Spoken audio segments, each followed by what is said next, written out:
Bismillah, alhamdulillah, salatu wassalam ala rasulillah wa ala alihi wa ashabihi wa man tabi'a huda wa ma tawfiqiya illa billah alayhi tawakkaltu wa ilayhi unib. Donc maintenant, ce que je vous propose, maintenant que le mois du Ramadan est pour ainsi dire terminé, je pense que quand la vidéo sera postée, ce sera déjà le Eid et le Ramadan sera terminé. Donc ce dont je voulais vous parler, c'était le projet, les activités que je propose pour après le Ramadan. Donc là, je vous demanderai en commentaire de me proposer ceux qui veulent des cours ou des sujets qui aimeraient, qui voudraient que je traite. Donc il y a quelques questions qui m'ont été posées à travers certains commentaires, donc j'ai dit que j'en parlerai en vidéo directement. Il y a un frère qui m'avait demandé mon cursus, où est-ce que j'ai étudié, combien d'années. Je ne sais pas s'il veut me proposer un poste d'enseignant ou alors s'il veut voir, il veut juste me tester, il veut voir de quel bois je me chauffe. Il n'y a pas de problème, c'est normal. Je vais me présenter, je ne me suis jamais présenté à travers ma chaîne YouTube, c'est normal que quand je m'adresse aux gens, les gens, ça fait partie de la politesse, quoi. Les gens ont envie de savoir, comme on dit d'où tu parles, c'est-à-dire d'où tu parles, c'est-à-dire que tu es qui pour parler. C'est normal, il faut que les gens sachent à qui ils ont affaire, même si on ne juge pas une personne nécessairement à son cursus, au nombre d'années avec qu'il a étudié, la personne avec laquelle il a étudié, même si je sais que les gens, en fait, ils ont envie de te caser, en fait. Si tu dis que tu as étudié avec un tel, ah d'accord, donc ça veut dire que tout ce que un tel il dit, c'est ce que tu dis toi, tu vois ce que je veux dire. Tu as étudié à tel endroit, ah bon, ok, c'est bon, on connaît ton manhaj, mais c'est pas parce que tu as étudié quelque part que tu as le manhaj de cet endroit-là. Il faut juger une personne par rapport à ce qu'il dit, à ce qu'il produit. Mais je me présenterai, Inch'Allah, à travers des vidéos. J'ai dit que je parlerai aussi des séries de vidéos par rapport au Teblir, parce que les Teblirs, ils ne se défendent jamais. Et en vérité, c'est ça la sunna.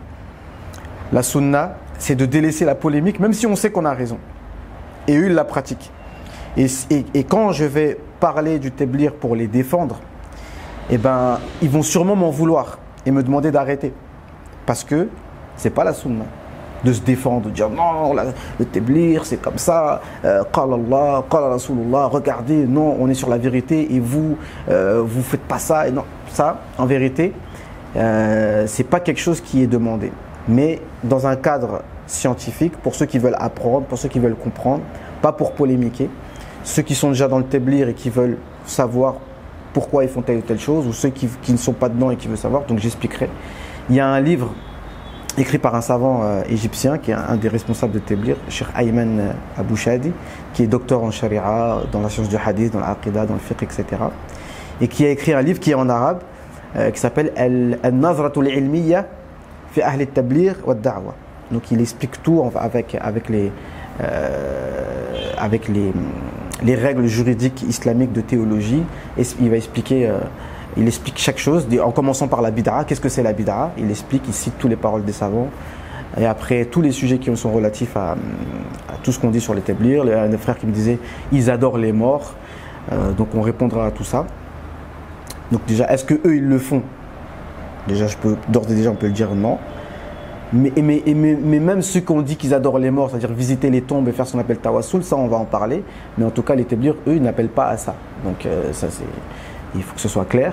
Même le Soufiya, les Teblirs n'appellent pas à ça. Les Teblirs, c'est un mouvement en tant que tel. Et Soufiya, c'est à part. S'il y a des Teblirs qui sont soufis, c'est à part. Ou s'il y a des Teblirs qui visitent des tombes, c'est à part. Tu vois, ça faut le dire. Donc on va parler de ça, on va faire des séries de cours sur ça.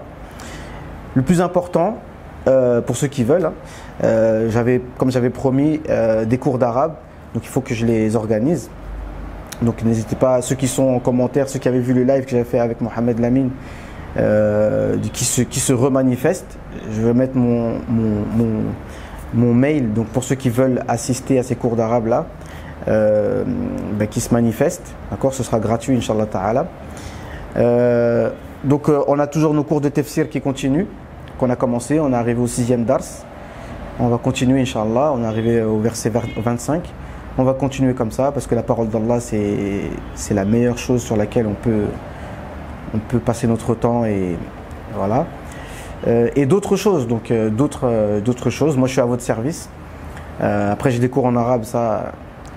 Après, ceux qui veulent habituer leur oreille, donc ils sont les bienvenus, mais on en parlera après. J'ai cours par rapport au qira'at. Donc, là, on a expliqué tous les ahkam de Qanoun, on a commencé à Warsh, et on va continuer toutes les qira'at comme ça. On a des cours de fiqh shafi'i en arabe.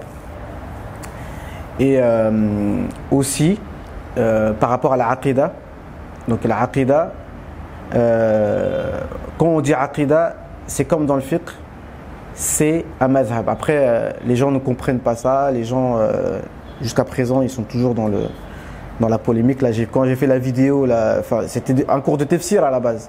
Mais quand j'ai parlé entre Ash'ari et Salafi, hop, les gens ils sont venus au créneau, ils sont venus commenter. La vidéo, elle a fait un peu plus de vues que d'habitude. Les gens, ils aiment quand ça polémique, quand ça clash et tout, mais c'est pas le but, d'accord. La aqidah, c'est un madhab. Ash'ari, c'est un madhab, et Salafi, c'est un madhab, qu'on le veuille ou non, en fait. C'est pas la aqidah du prophète sallallahu alayhi wa sallam, non, c'est un madhab, parce que c'est des questions secondaires. Ce sont des réponses qui n'ont pas été posées directement au prophète sallallahu alayhi wa sallam, dont les savants ont apporté des réponses. C'est pareil pour le fiqh. C'est des réponses à des questions qui n'ont pas été directement traitées par le prophète sallallahu alayhi wa sallam, mais dont il faut absolument que les savants donnent une réponse. C'est pour ça qu'on dit jurisprudence. Regardez sur Wikipédia, qu'est-ce que ça veut dire jurisprudence? Ça veut dire que c'est un cas qui n'est pas prévu par les textes, mais auquel il faut donner une réponse. Et dans l'Aqidah, c'est pareil. Tous les sujets qu'on va traiter, ce n'est pas des sujets qui sont par exemple, est-ce que Allah est unique? Non, ça c'est clair et net. Mais les sujets qu'on traite, c'est des sujets qui sont secondaires. Donc il n'y a pas de quoi normalement essentialiser la chose. D'accord?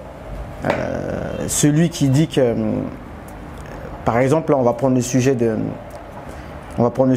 qu'on avait traité dans le tafsir, que Allah se moque des hypocrites. Donc, on a cité la parole d'Ibn Kathir et de Suyuti et beaucoup d'autres ont cet avis que non, en fait, c'est ce qu'on appelle mushakala lafziya, c'est-à-dire que quand Allah dit il se moque, le terme est identique, mais le sens est différent. Et on avait donné des exemples. Allah a dit wa jazaa'u sayyi'atin sayyi'atun misluha. Lorsqu'on vous fait une sayyi'a, le mot sayyi'a c'est une mauvaise. Sayyi'su, c'est-à-dire quelque chose de mauvais. Alors répondez par quelque chose de mauvais. Sayyi'atun misluha. Mais il est évident que Allah ne nous demande pas de faire une sayyi'a. C'est le mot sayyi'a qui est en deuxième, ben c'est de la justice. C'est de la justice. Alors que le premier sayyi'a, c'est une vraie sayyi'a, c'est de l'injustice. D'accord? Et il y a un autre verset qui dit فَمَنْ يَعْتَدَى عَلَيْكُمْ فَاعْتَدُوا عَلَيْهِ بِمِثْلِ مَا اعْتَدَى عَلَيْكُمْ. Al-i'tida, c'est le fait de transgresser, de dépasser la limite. Inna Allah la yuhibbul mu'tadin. Subhanallah. Inna Allah la yuhibbul mu'tadin. Mais pourtant, Allah nous dit فَمَنْ يَعْتَدَى عَلَيْكُمْ فَاعْتَدُوا عَلَيْهِ. Donc, il est bien évident que le deuxième, i'tida, c'est de la justice. Ça, c'est l'explication qui est conforme à celle des Ash'ari. Après, tu en as d'autres. Après, effectivement, ce n'est pas tous les salafis qui ont cette interprétation au sens propre en disant non, Allah a dit qu'il se moque, donc il se moque. Donc on ne fait pas d'interprétation comme on vient de dire juste avant. Ça, c'est une école de pensée. L'école de pensée salafi, elle est très propagée, elle est connue et les livres ils sont traduits. Donc je ne vais pas m'attarder dessus. Mais en tout cas, quand j'enseigne la aqidah ash'ariyya, je reste sur ça. Il ne faut pas faire des comparaisons. C'est pareil dans le fiqh, quand j'enseigne le fiqh shafi'i, je ne fais pas de comparaison avec les autres. Je reste sur le fiqh shafi'i pour bien comprendre la méthodologie de l'imam Shafi'i. Ce n'est pas pour dire que c'est le meilleur, pas pour dire que l'imam Shafi'i est meilleur que Malik ou autre. Mais c'est histoire de bien comprendre une méthodologie de compréhension tout en respectant les autres. D'accord? Parce que quand on prend par rapport au verset que j'ai cité, dans le tafsir je ne rentre pas dans tous les détails, mais quand on a Ibn Jarir al-Tabari, un grand tafsir, et celui vraiment un tafsir qui est parmi les meilleurs et les plus complets, parce qu'il ramène vraiment tous les avis qui existent et après il fait la synthèse, donc c'est vraiment très profitable, mais ça c'est un tafsir qui est vraiment détaillé. À la fin, al-Tabari, il est du deuxième avis, comme quoi non, c'est le sens propre, et ceux qui disent que c'est au sens figuré, etc., il est en train de déconstruire leur avis, etc. Mais ceci dit, l'imam Suyuti, qui a un avis différent de l'imam Tabari. Mais quand on regarde les éloges des savants sur l'imam Tabari, on trouve, c'est la parole de l'imam Suyuti qui ressort. Comme quoi son tafsir c'est le meilleur, personne n'a écrit un tafsir meilleur que lui, etc., etc. Donc en fait, on voit qu'il y avait un respect énorme, mutuel entre ces savants, malgré qu'ils n'avaient pas les mêmes avis. Vous comprenez? Ça c'est aussi, moi c'est le message que je veux transmettre. Donc moi je ne suis pas là pour engager une guerre contre les salafis, ni pour que les salafis fassent la guerre aux Ash'ari, mais je considère quand même que l'école Ash'ari c'est quand même l'école qui est majoritaire dans le patrimoine islamique, même si le fait d'être majoritaire ce n'est pas un gage de vérité, on est d'accord, mais quand même c'est un patrimoine qu'on se doit de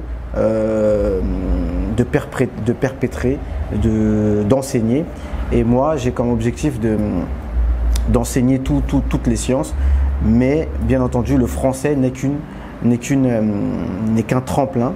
Mais je le fais quand même parce que j'ai pas envie d'avoir le péché de ne pas transmettre la science ou délaisser les gens ou snober les gens parce qu'ils ne connaissent pas l'arabe. Il y en a qui ont vraiment des difficultés, qui ne peuvent pas. Mais je m'engage, bi'iznillah, à faire l'effort, à enseigner l'arabe aux gens d'une manière efficace. De toute façon, on en reparlera. Je ferai des lives, je pense, pour expliquer en détail la méthodologie par laquelle on va apprendre l'arabe et expliquer aussi d'autres choses par rapport au financement participatif que je compte mettre en place pour que ce soit pour qu'on soit plus à l'aise entre les profs et les élèves. Ça commence par moi. Après, bi'iznillah, si Allah y facilite, je vais ramener d'autres professeurs pour enseigner l'arabe et pour voilà, j'ai l'intention de faire un institut en ligne et puis en présentiel aussi. Mais le but, c'est que les élèves soient à l'aise et qu'ils n'aient pas besoin de dépenser leur argent pour les cours. Leur argent, il faut qu'ils le gardent pour acheter justement les livres qui vont leur permettre d'approfondir leurs connaissances, n'est-ce pas? Mais cela dit, les professeurs quand même ont besoin d'être rémunérés. C'est pour ça que je vais mettre en place un système, j'ai envie de dire spécial, mais en vérité qui est le système qui a toujours été fait par nos prédécesseurs, qui est le waqf. D'accord? En deux mots, j'explique. C'est que des personnes, ce que je demanderais, c'est que les personnes qui le veulent, elles investissent une somme d'argent. Cette somme d'argent-là, le capital qui sera récolté, eh bien, il est mawqouf, il est bloqué. C'est ça qu'on appelle le waqf. J'expliquerai en détail c'est quoi le waqf, etc. Et ce capital-là, en fait, il sera interdit de le consommer, de le dépenser. Donc si on a réuni 2000 euros, ces 2000 euros, ils restent. Et c'est ça qu'on appelle sadaqa jariya, parce que ça perdure sur le temps. Normalement, ce n'est pas en argent, c'est soit une mosquée, quelque chose d'immobilier, un bâtiment, enfin un appartement, ça peut être un véhicule, quelque chose d'immobilier, de palpable qui reste sur le temps. C'est pour ça que la récompense reste plus longtemps. D'accord?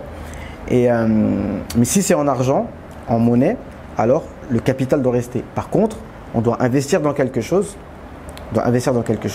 et les bénéfices de cette activité, eh ben, elle sert pour financer, pour rémunérer les professeurs et pour faire en sorte que les cours soient de qualité, pour investir dans du matériel de qualité. Vous voyez, hein, mes cours sur Zoom, moi j'ai un ordinateur un peu ancien.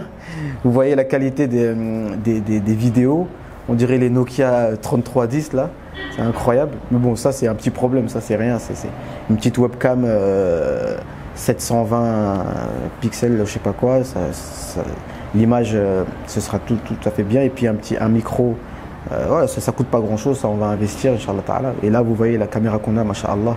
Hein, là, c'est de la qualité. Hein, donc, alhamdulillah. Donc voilà, manifestez-vous dans les commentaires, Inch'Allah, par rapport au programme des cours.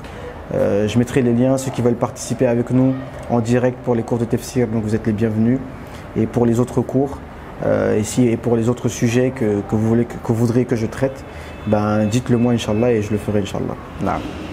تقبل الله منا ومنكم سبحانك اللهم وبحمدك أشهد أن لا إله إلا أنت نستغفرك ونتوب إليك سبحان ربك رب العزة عما يصفون وسلام على المرسلين والحمد لله رب العالمين السلام عليكم ورحمة الله وبركاته